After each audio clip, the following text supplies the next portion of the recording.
Finding a reliable desktop that doesn't cost a month's rent is getting harder, but this little machine makes a pretty strong case for itself. It is one of those classic office workhorses that has been cleaned up and given a second life.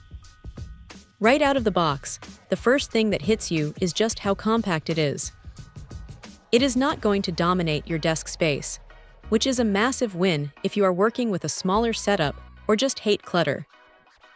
Now, because it is a refurbished unit, you might expect some scuffs or signs of a previous life, but honestly, it looks clean enough to pass for something much newer.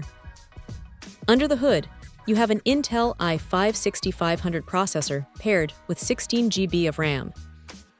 For everyday tasks like juggling a dozen browser tabs, handling spreadsheets, or just getting through a mountain of emails, this thing is snappy. It does not stutter when you are switching between apps, and that 256 GB SSD makes the whole experience feel much faster than those old mechanical hard drives ever did. Windows 11 Pro is already loaded up, so you are ready to go from the moment you plug it in. What is really handy is the port selection. You have plenty of USB slots on both the front and back, which saves you from having to crawl under the desk every time you want to plug in a thumb drive. Plus, having both DisplayPort and HDMI means you can easily run a dual monitor setup. That is a huge productivity boost if you are used to working on a single screen. It even supports 4K, which is a nice touch for a machine at this price point. Now, let's be real about the limitations. This is not a gaming rig. If you are looking to play the latest high-end titles, you are going to be disappointed because the integrated graphics just aren't built for that. It is strictly a business-class machine. Also, since it is a small form factor, you are pretty limited if you ever decide you want to add a massive graphics card or extra internal drives later on.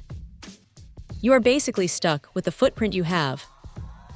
The included USB Wi-Fi adapter is a bit of a mixed bag. It gets the job done, but if you have the option to plug in an Ethernet cable, you should definitely do it for a more stable connection. It is a small quirk, but one worth mentioning. Still, for the price, you are getting a solid, dependable computer that handles the daily grind without breaking a sweat. If you need a no-nonsense machine for a home office or a student, this is a smart way to spend your money without overpaying for features you don't actually need. It is simple, it is efficient, and it just works. Check out the video description for updated price. And thank you for watching this video.